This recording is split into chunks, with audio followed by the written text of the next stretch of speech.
Welcome to Love and Abuse, the show about navigating the difficult relationship. From simple disagreements to emotionally abusive behaviors, you deserve respect and kindness. All the information on this show is meant for educational purposes only. Always seek a professional for your mental health and well-being, and always pick your battles wisely.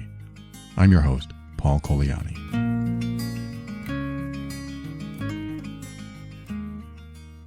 Welcome to another episode of Love and Abuse. I'm going to get right to this message. I've been sitting on this for a couple months now, and I want to talk about the linear progression of childhood to adulthood and how emotional abuse develops. Because I'm talking about this because somebody wrote to me and said, I have a question for you that I've been really stuck on. I read emotionally abusive behavior doesn't come from anger management issues or regulation, but more from a value system of entitlement. I'm just wondering if you have any free material or resources to understand this specific issue more. Realizing it's a brain wiring and internal value system feels overwhelming to overcome and makes me scared of how I think, and I really want to change. Well, I'm glad you want to change because the more healthy you are, the better the world is, the better that you are. In fact, the better you feel inside you, because holding on to any of these behaviors and doing these behaviors to people in your life will only push them away. And you have probably learned that. So I'm glad that you are seeking information on this. So here's my answer. I actually had to write this out because there's a lot involved in the sequence of events that occurs from childhood to the point of what you have said, entitlement. And yes, it does come from a sense of entitlement, but it's a lot deeper than that. And it's not only entitlement, but I think entitlement is kind of the end result of everything that I'm about to talk about here. So let me just read you what I wrote. This is the path from childhood coping to entitled behavior. This might become an article or something, but I'm going to read it to you now. A child grows up in any household and faces a challenge they don't know how to handle. Maybe they feel neglected. Maybe they're being yelled at, or they watch one parent hurt another. It's brand new information to them. They have no guidance on how to deal with what's happening. So they'll do whatever comes naturally in the moment.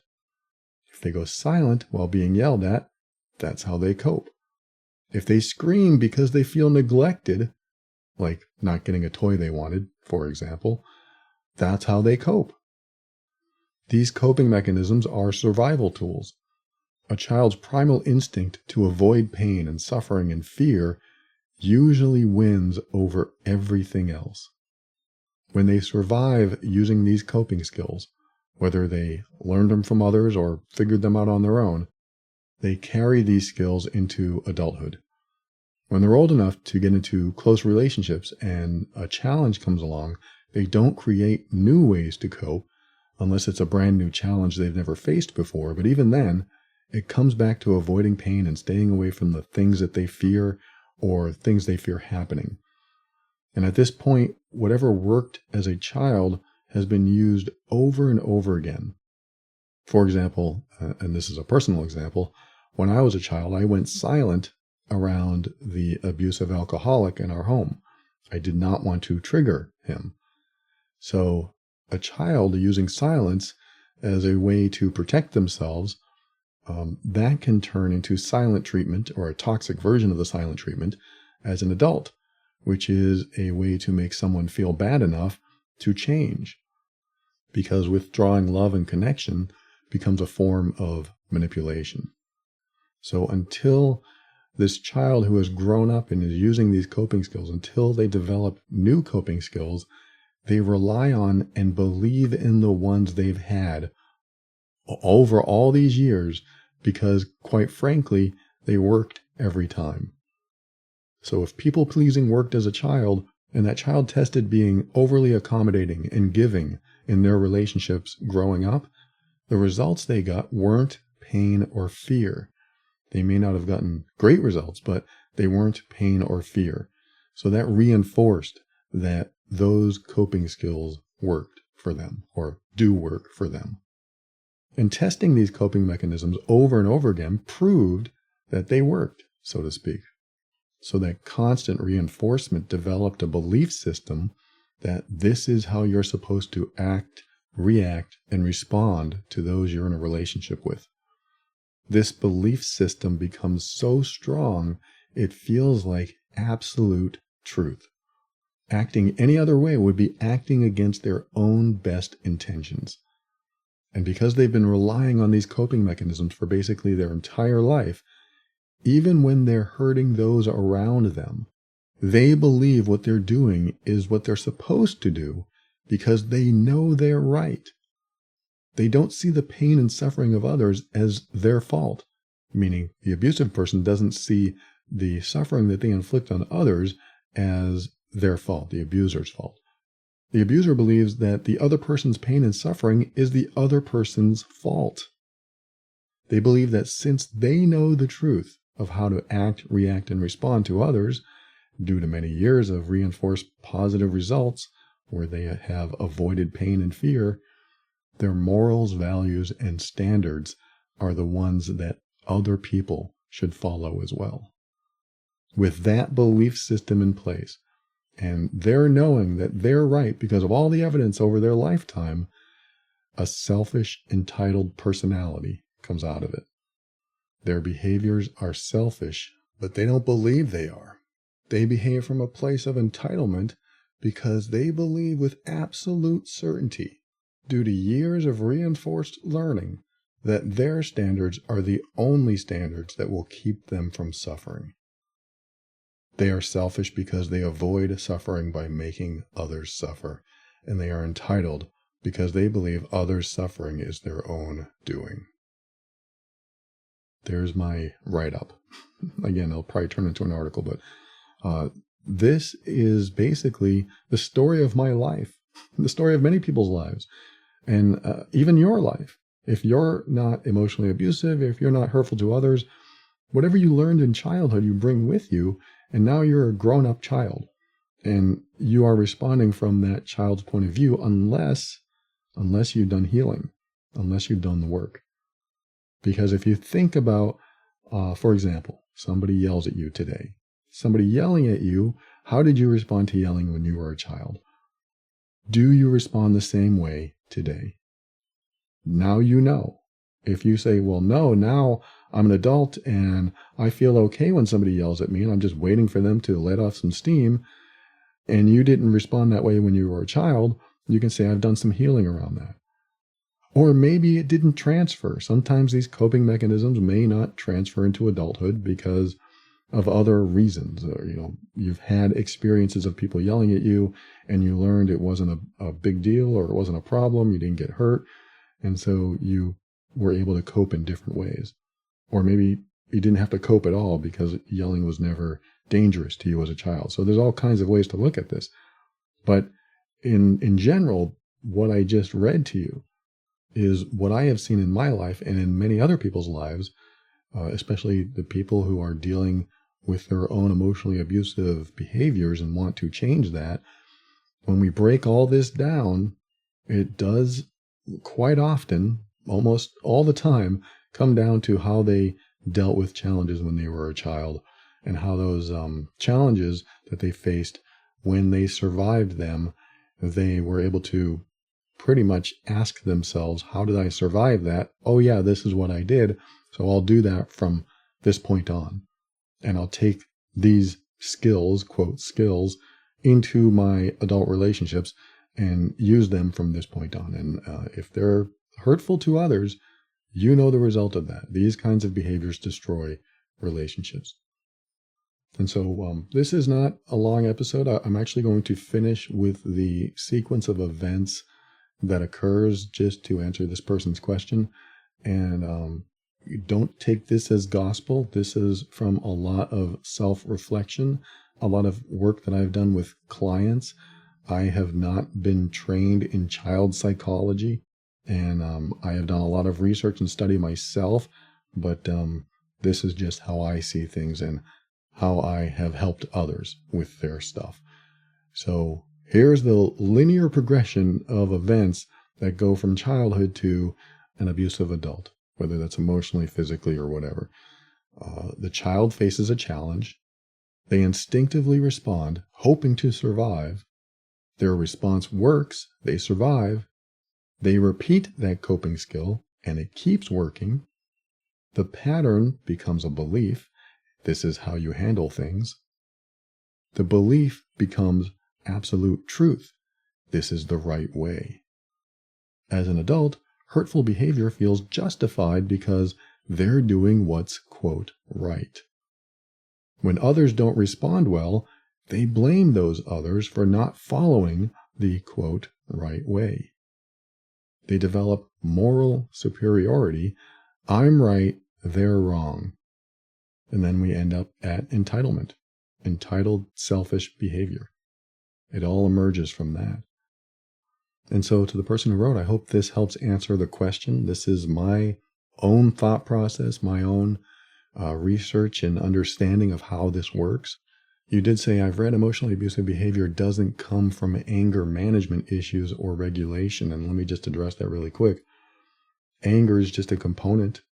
If you are someone who can't handle anger and you went through this linear progression of survival skills to coping skills to emotionally abusive behaviors, then anger becomes sort of an accelerant in there, kind of an amplifier, and can make things a lot worse, of course.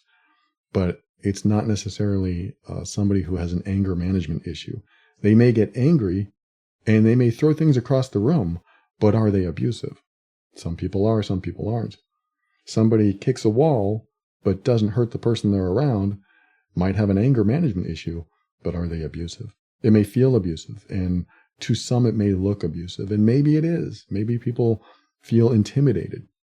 But is the person being abusive intentionally? Are they acting from survival skills from their childhood or whatever? Maybe yes, of course, but is it abuse? So there's an area there to explore.